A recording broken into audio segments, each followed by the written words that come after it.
Hello, and this is Miss Yetter, and we are continuing reading Hollow City, our second novel in Miss Peregrine's Home for Peculiar Children.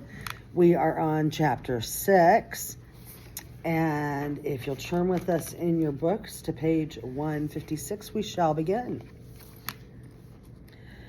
The town was named Coal, not Coal Town or Coalville, just Coal. The stuff was everywhere, piled in gritty drifts by the side doors of houses, wafting up from the chimneys as oily smoke smeared on the overalls of men walking to work. We hurried past them toward the depot in a tight pack. "Quickly now," Emma said. "No talking, eyes down." It was a well-established rule that we were to avoid unnecessary eye contact with normals, because looks could lead to conversations, and conversations to questions, and peculiar children found questions posed by normal adults difficult to answer in a way that didn't invite still more questions.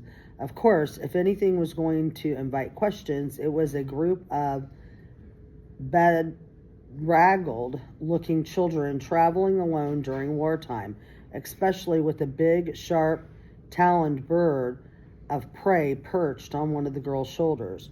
But the townspeople hardly seemed to notice us. They haunted the laundry lines and pub doorways of Coal's twisted lanes, drooping like wilted flowers, eyes flicking toward us and away again. They had other worries. The train depot was so small, I wondered if trains ever bothered stopping there. The only covered portion was the ticket counter, a little hut in the middle of an open-air platform. Inside the hut was a man asleep in a chair, bottle-thick bifocals slipping down his nose. Emma rapped sharply on the window, startling the clerk awake. 8 tickets to London, she said. We must be there this very afternoon. The clerk peered at us through the glass, took off his bifocals and wiped them clean and put them on again, just to make sure he was seeing properly. I'm sure we were a shocking sight. Our clothes were mud-spotted, our hair greasy and sticking up at odd angles. We probably stank, too. "So sorry," the clerk said. "The train is full." I looked around. Aside from a few people dozing on benches, the depot was empty. "That's absurd," said Emma. "Sell us the tickets at once, or I shall report you to the Rail Authority for Children Discrimination." I might have handled the clerk with a softer touch, but Emma had no patience for the self-important authority of petty bureaucrats. "If there were any such statute," the clerk replied, his nose rising disdainfully, "it would certainly not apply to you. There's a war on, and you know, and more important things to be hauled about Her Majesty's countryside than children and animals." He gave Miss Peregrine a hard look. "Which aren't allowed in any case." A train hissed into the station and squealed to a stop. The conductor stuck his head out of one of its windows and shouted, 8:30 to London, all aboard." The bench sleepers in the depot roused themselves and began to shuffle across the platform. A man in a gray suit shoved past us to the window. He pushed money at the clerk, received a ticket in exchange, and hurried off toward the train. "You said it was full," Emma said, rapping hard on the glass. "You can't do that. That gentleman bought a first-class ticket," the clerk said.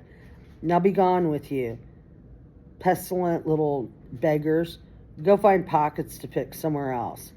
Horace stepped to the ticket window and said, "Beggars, by definition, do not carry large sums of money." And then he reached into his coat pocket and slapped a fat wad of bills down on the counter. "If it's first-class tickets you're selling, then that's what we'll have." The clerk sat up straight, gaping at the pile of money. The rest of us gasped too, baffled as to where Horace had gotten it. Rifling through the bills, the clerk said, "Why, this is enough to buy seats to an entire first-class car." "Then give us an entire car," said Horace. "That way you can be sure we'll pick no one's pocket." The clerk turned red and stammered, "Yes, sir. Sorry, sir. And I hope you won't take my previous comments as anything other than just give us the blasted tickets so we can get on the train." "Right away, sir." The clerk slid a stack of first-class tickets toward us. "Enjoy your trip," he said, "and please don't tell anyone I said so, sirs and madams, but if I were you, I'd hide that bird out of sight. The conductors won't like it, first-class tickets or not." As we strode away from the counter with tickets in hand, Horace's chest puffed out like a peacock's. "Where on earth did you get all that money?" said Emma. "I rescued it from Miss Peregrine's dresser drawer before the house burned," Horace replied. "Tailored a special pocket in my coat to keep it safe." "Horace, you're a genius," said Bronwyn. "Would a real genius have given away every cent of our money like that?" said Enoch. "Did we really need an entire first-class car?" "No," said Horace, "but making the man look stupid felt good, didn't it?" "I suppose it did," Enoch said. "That's because the true purpose of money is to manipulate others and make them feel lesser than you." "I'm not entirely sure about that," Emma said. "Only kidding," said Horace. "It's to buy clothes, of course." We were about to board the train when the conductor stopped us. "Let's see your tickets," he said, and he was reaching for the stack in Horace's hand when he noticed Bronwyn stuffing something into his coat. "What's that you've got there?" the conductor said, rounding on her suspiciously. "What's what I've got where?" Bronwyn replied, trying to seem casual while holding her coat closed over a wriggling lump. "In your coat there," the conductor said. "Don't toy with me, girl." "It's, Bronwyn tried to think fast and failed. A bird." Emma's head fell. Enoch put a hand over his eyes and groaned. "No pets on the train," the conductor barked. "But you don't understand," said Bronwyn. "I've had her ever since I was a child, and we must get on this train, and we paid so much for our tickets." "Rules are rules," the conductor said, his patience fraying. "Do not toy with me." Emma's head bopped up, her face brightening. "A toy," she said. "Excuse me," said the conductor. "It isn't a real bird, conductor, sir. We'd never dream of breaking the rules like that. It's my sister's favorite toy, you see, and she thinks you mean to take it away from her." She gasped her hands pitifully imploring. "You wouldn't take away a child's favorite toy, would you?" The conductor studied Bronwyn doubtfully. "She looks too old for toys, wouldn't you say?" Emma leaned in and whispered, "She's a bit delayed, you see." Bronwyn frowned at this, but had no choice but to play along. The conductor stepped toward her. "Let's see this toy, then." Moment of truth. We held our breath as Bronwyn opened her coat, reached inside, and slowly withdrew Miss Peregrine. When I saw the bird, I thought for one terrible moment that she had died. Miss Peregrine had gone completely stiff and lay in Bronwyn's hand with her eyes closed and legs sticking out rigidly. Then I realized she was just playing along.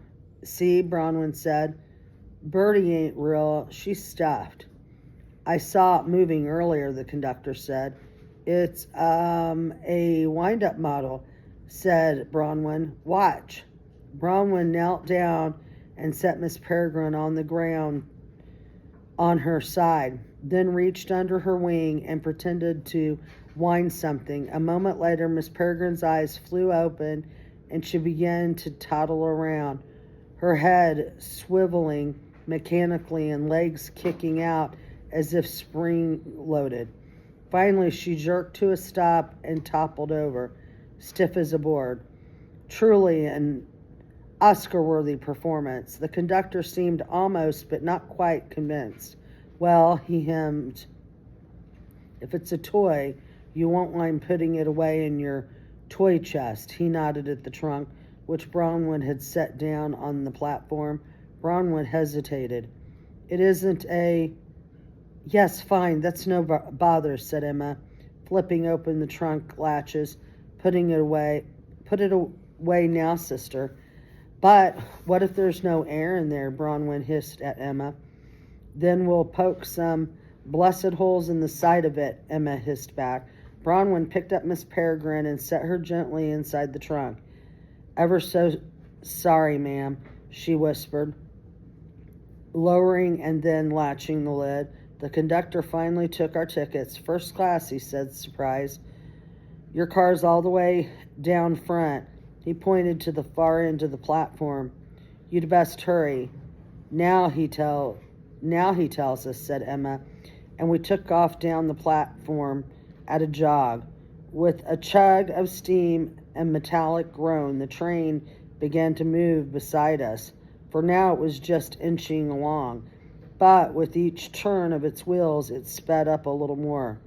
We came even with the first-class car. Braun was first to jump through the open door.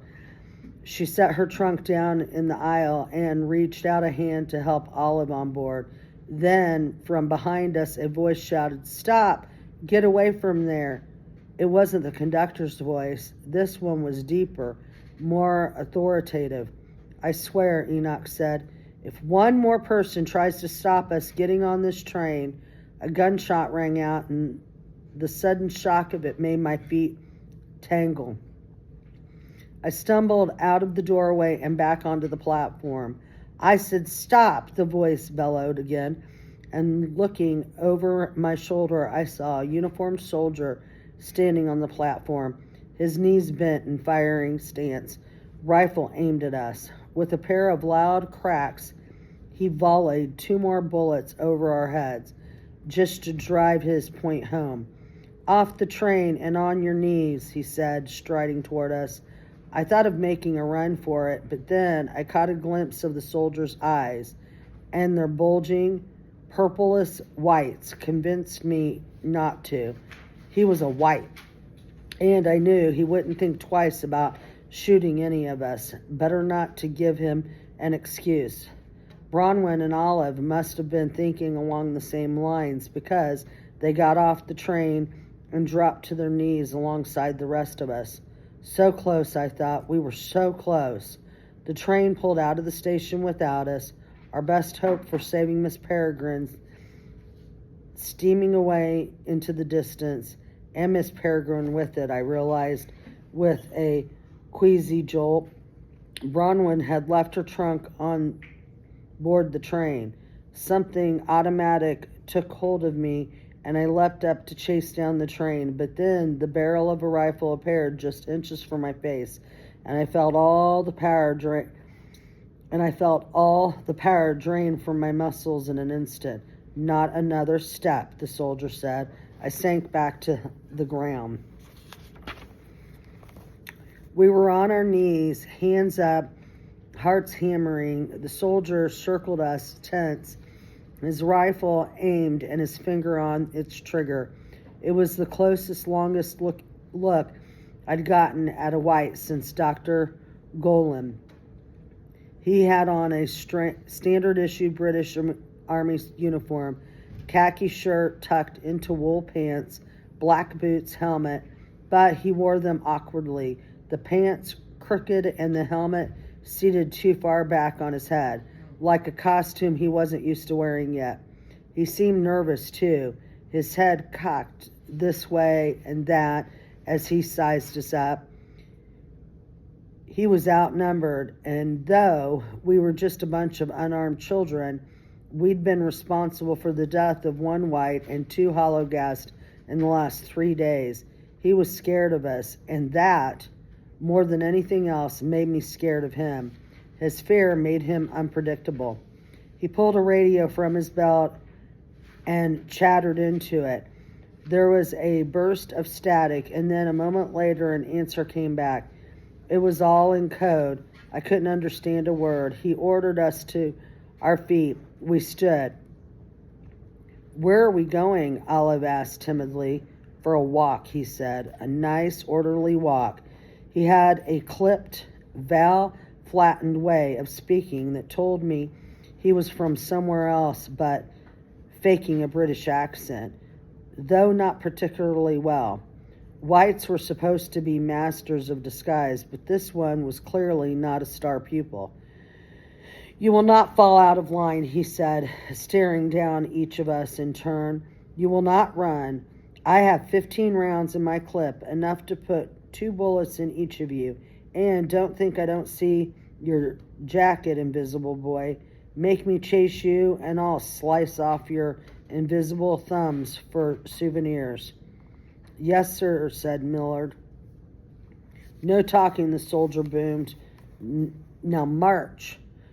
We marched past the ticket booth, the clerk now gone, then down off the platform, out of the depot and into the streets. Though the denizens of coal hadn't given us a second glance when we come through town earlier, now their heads swiveled like owls as we trudged by in single file at gunpoint. The soldier kept us in tight formation, barking at us when anyone strayed too far. I was at the rear, him behind me, and I could hear his ammunition belt clinking as we walked. We were heading back the way we'd come, straight out of town. I dreamed up a dozen escape plans. We'd scatter. No, he'd shoot at least a few of us. Maybe someone could pretend to faint in the road.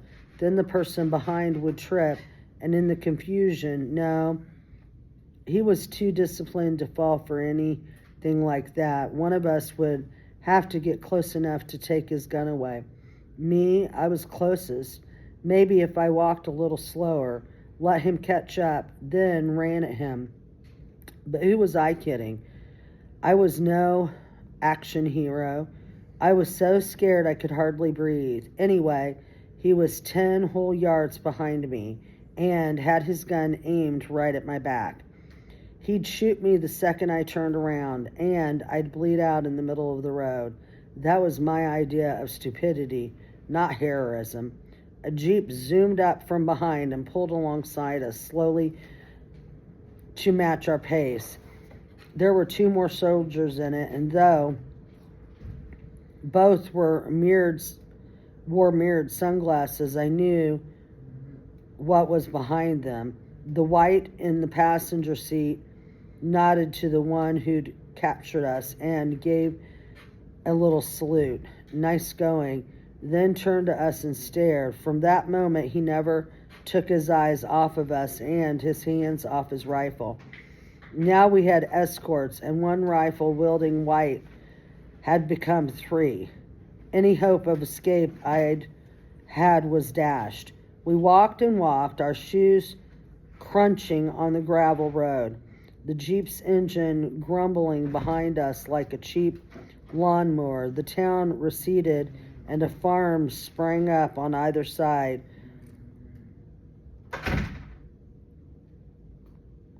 Of the tree-lined road, its fields fallow and bare. The soldiers never exchanged a word. There was something robotic about them, as if their brains had been scooped out and replaced with wires. Whites were supposed to be brilliant, but these guys seemed like drones to me. Then I heard a drone in my ear and looked up to see a bee circle my head and fly away. Hugh, I thought. What's he up to? I looked for him in line, worried he might be planning something that would get us all shot, but I didn't see him. I did a quick head count. 1, 2, 3, 4, 5, 6. In front of me was Emma, then Enoch, Horace, Olive, Millard, and Bronwyn. Where was Hugh? I nearly leapt into the air. Hugh wasn't here. That meant he hadn't been rounded up with the rest of us. he was still free. Maybe in the chaos at the depot, he'd slipped down into the gap between the train and the platform, or hopped onto the train without the soldier noticing. I wondered if he was following us. Wished I could look back at the road behind without giving him away. I hoped he wasn't, because that might mean he was with Miss Peregrine. Otherwise, how would he ever find her? And what if she ran out of air locked in that trunk? And what did they do with suspiciously abandoned baggage in 1940 anyway? My face flushed hot and my throat tightened. There were too many things to be terrified of. 100 horror scenarios, all vying for attention in my brain. Back in line, the soldier behind me shouted, and I realized that it was me he was talking to, that in my fevered state, I'd strayed too far from the center of the road. I hurried back to my place behind Emma, who gave me a pleading look over her shoulder. Don't make him angry, and I promised myself I'd keep it together. We walked on in edgy silence, tension humming through us like an electric current. I could see it in Emma as she clenched and unclenched her fist, in Enoch as he took his head and muttered to himself, in Olive's uneven steps. It seemed like just a matter of time before one of us did something desperate and bullets started flying. Then I heard Bronwyn gasp, and I looked up, a horror scenario I hadn't yet imagined taking shape before my eyes. 3 massive forms lay ahead of us, one in the road and 2 more in the field adjacent, just the other side of the shallow ditch. Heaps of black earth, I thought at first, refusing to see. Then we got closer and I couldn't pretend they were anything other than what they were, 3 horses dead in the road. Olive screamed. Bronwyn instinctively went to comfort her. Don't look, little magpie. And the soldier riding shotgun fired into the air. We dove to the ground and covered our heads. Do that again and you'll be lying in the ditch beside them, he shouted. As we turned to our feet, Emma angled toward me and breathed the word gypsy, then nodded at the closest horse. I took her meaning. There were 3 horses. I even recognized the markings on one, white spots on its hind legs, and realized it was the very horse I'd been clinging to just an hour ago. I felt like I was about to be sick. It all came together, playing out like a movie in my head.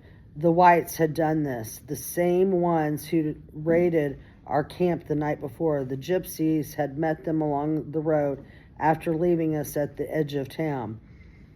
There'd been a skirmish, then a chase. The whites had shot the gypsies' horses right out from under them. I knew the whites had killed people, killed peculiar children, Miss Avocet had said, but the brutality of shooting these animals seemed to exceed even that evil. An hour ago, we'd been some of the most fully alive creatures I'd ever seen, eyes gleaming with intelligence, bodies rippled with muscle, radiating heat, and now, thanks to the intervention of a few pieces of metal, they were nothing but heaps of cold meat. These proud, strong animals shot down and left in the road like garbage. I shook with fear, seized with anger. I was sorry, too, that I'd been so unappreciative of them. What a spoiled, ungrateful butt I was. Pull it together, I told myself. Pull yourself together. Where were Burkheyer and his men now? Where was his son? All I knew was that the whites were going to shoot us. I was sure of it now. These impostors in soldiers' costumes were nothing but animals themselves, more monstrous even than the holocaust they controlled. The whites, at least, had minds that could reason, but they used that creative faculty to dismantle the world, to make living things into dead things. And for what? So that they might live a little longer, so that they might have a little more power over the world around them and the creatures in it for whom they cared so little. Waste, such a stupid waste. And now they were going to waste us, lead us to some killing field where we'd be interrogated and dumped. And if you had been dumb enough to follow us, if the bee flying up and down our line meant he was nearby, then they'd kill him too. God help us all.